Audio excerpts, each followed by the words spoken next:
नमस्कार, आप देख रहे हैं न्यूज़ इंडो गल्फ और मैं आपके साथ रोहित कुमार। बिहार विधानसभा के पूर्व अध्यक्ष और सिवान सदर के वर्तमान के विधायक अवध बिहारी चौधरी अपने आवास पर आज एक प्रेस कॉन्फ्रेंस करते हैं।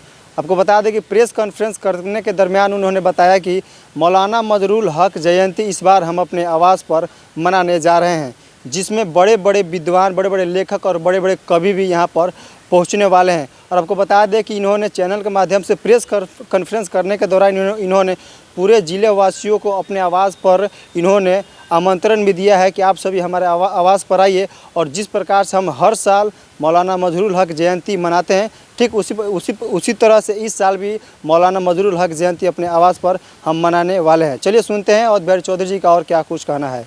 महान स्वतंत्रता सेनानी और कौमी एकता के प्रतीक और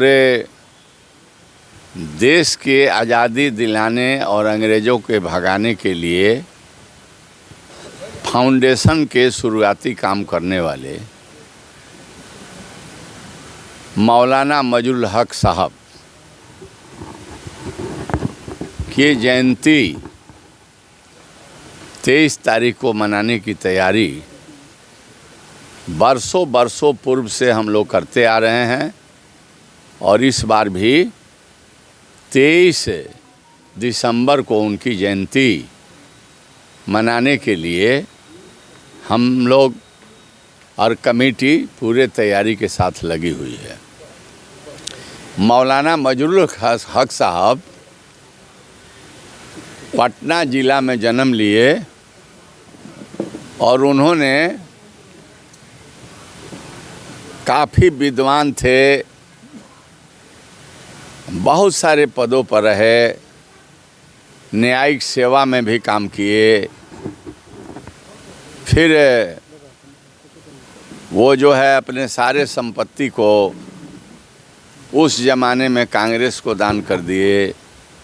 पटना के सदाकत आश्रम जिसमें कांग्रेस की कार्यालय चलती है वो उन्हीं का भूमि है। इस तरह के बहुत सारे संपत्ति उन्होंने देश को देने का काम किए और सारे चाहे वो जुडिशियल नौकरी हो, चाहे प्रैक्टिस किए हों, या जो छपरा नगर पालिका के म्यूनिसिपैलिटी के वाइस चेयरमैन थे और उन्होंने छपरा में भी बहुत काम किया। मतलब सारे सुख सुविधा को त्याग करके अंग्रेज़ों के जुल्म अत्याचारों से तंग आकर के देशवासियों के जो अंग्रेज़ों द्वारा सताए जा रहे थे उससे दुखी होकर के उन्होंने अपने सारे जो उनके सुख थे उसको त्याग करके देश सेवा के लिए छपरा में भी आए, वहाँ भी काम किए और उसके बाद से उन्होंने सिवान को अपना कर्म भूमि अस्थायी रूप से चुन लिया और हुसैनगंज के फरीदपुर जो गांव है वहीं पर उन्हें ज़मीन उनके रिलेटिव ने दिया, संबंधी ने दिया और वहाँ उन्होंने एक आशियाना बनाने का काम किया और वहीं से अंग्रेज भगाओ देश बचाओ आज़ाद करो के नारा दे करके बड़े बड़े देश के नेता उस आशियाना में उस ज़माने में आए थे। उसका नेतृत्व मौलाना मजरूल हक साहब किए। पूज्य महात्मा गांधी जी के नेतृत्व में तो लड़ाई लड़ी गई, लेकिन फाउंडेशन का काम, स्टार्टिंग काम मौलाना मजरूल हक साहब ये फरीदपुर में रह कर किए थे। वही हेडक्वार्टर था लड़ाई का और लड़ते रहे। गांधी जी से उम्र में ज़्यादा थे। अंतिम में वो आज़ादी मिलने ही वाली थी उसके पहले इस दुनिया से चले गए।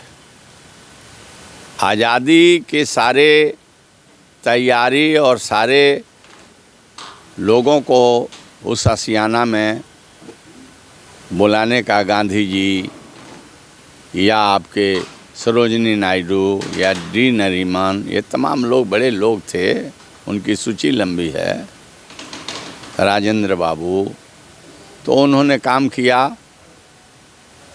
चंपारण आंदोलन भी हुआ, गांधी जी को ब्रज किशोर बाबू न्योता देकर बुलाए थे, इसी श्रीनगर के रहने वाले थे, जो जेल तो नहीं गए लेकिन अंग्रेज़ों से लड़ने के लिए भूमिगत होकर के लड़ाई लड़ रहे थे। चंपारण के अंग्रेज किसानों के साथ अत्याचार कर रहा था, बहुत तंगी में थे, गांधी जी गए थे।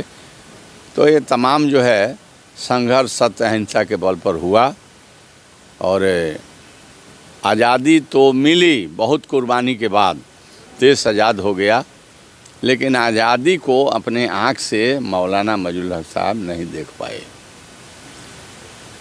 लेकिन उनके त्याग और तपस्या और देश के प्रति समर्पण और अंग्रेज़ों के भगाने के लिए योजनाकार मौलाना मजहूल हक साहब थे। आज हम लोग मतलब उसी फरीदपुर के आशियाना में वो शरीर छोड़ दिए, मर गए, इंतकाल हो गया और वहीं उनको दफनाया गया, वहाँ उनका मज़ार है। प्रतिवर्ष वहाँ मेले लगते हैं। 22 तारीख ही उनका जन्मदिन है। 22 को सरकारी कार्यक्रम होते हैं। हम लोग सब लोग फरीदपुर जाते हैं, मज़ार पर फूल चढ़ाते हैं।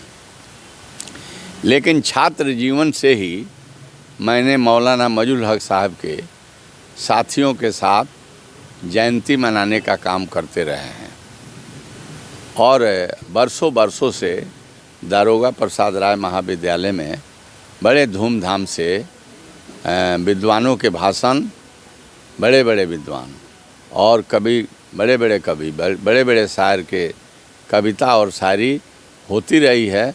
तो हम मनाते हैं 23 तारीख को। 22 को सरकार के द्वारा सरकारी कार्यक्रम होते हैं। चूँकि व्यस्त रहते हैं सब लोग, इसलिए हमने चुना कि हम लोग एक दिन बाद हम लोग 23 तारीख को मनाएंगे। तो 23 तारीख को हम लोग मनाते हैं। 23 तारीख को इस बार भी हम लोग दारोगा राय कॉलेज परीक्षा में व्यस्त हैं। भिन्न भिन्न परीक्षा हो रहे हैं, जगह नहीं है, इसलिए लोगों ने तय किया, तैयारी समिति और मौलाना मजहूल हक जो कमेटी है, तय किया कि इस बार आपके डेरे पर सिवान ब्लॉक के सटे उत्तर जो लखराव है, यहीं पर नगर पालिका के गांव हैं, यहीं पर हम लोग मौलाना मजहूल हक साहब के जयंती मनाएंगे। तो जयंती 23 तारीख को हमारे राजनीतिक जो निवास है यहीं पर लखराव में मनाई जाएगी। इसी क्रम में आप तमाम लोगों को हमने इनवाइट किया। आपके साथी लोग आए थे, बाइट लेकर गए, आप भी बाद में आए, आपको भी बाइट दे रहा हूँ कि ये बहुत ही भव्य आयोजन, बहुत गंभीर आयोजन, कौमी एकता पर बहुत ज़बरदस्त विचार गोष्ठी और सेमिनार का आयोजन दारोगा प्रसाद राय इसके लीडर है और हम उसके संस्थापक हैं और सब साथी सहयोगी हैं। हम लोग करने जा रहे हैं। तो हम निवेदन करेंगे कि सभी सीवानवासी या अगल बगल के ज़िला के लोग या बिहार के लोग जो मौलाना साहब के कौमी एकता में विश्वास रखते हैं, जो देश को जोड़ने के लिए बेचैन रहते हैं, देश टूटे नहीं, देश के सभी समाज के सभी हिंदू मुस्लिम हम एक रहें, तभी यह राष्ट्र मजबूत हो सकता है। तो यह बातें जयंती में विद्वानों के द्वारा आप लोगों के सामने रखने का काम किया जाएगा। निवेदन करेंगे आपके चैनल के माध्यम से कि हमारे पत्रकार छायाकार भी आवें और सभी सीवान के शहर से लेकर देहात, अन्य ज़िला के अगल बगल के लोग इस 23 तारीख के मौलाना मजहूल हक जयंती में सम्मिलित हों। मैं सबों को अपने तरफ से इनवाइट करता हूँ, आमंत्रित करता हूँ, निमंत्रण देता हूँ कि आइए और एक दिन अपने महान स्वतंत्रता सेनानी त्यागी पुरुष की जयंती में सम्मिलित होने का काम करें। और अच्छे तरीके से इनके मनाए जाते हैं जयंती, सब लोग रहेंगे और भव्य होगा और भव्य तरीके से हम मनाएंगे। समय 10 बजे से शुरू होगा, 8-9 बजे रात तक चलेगा।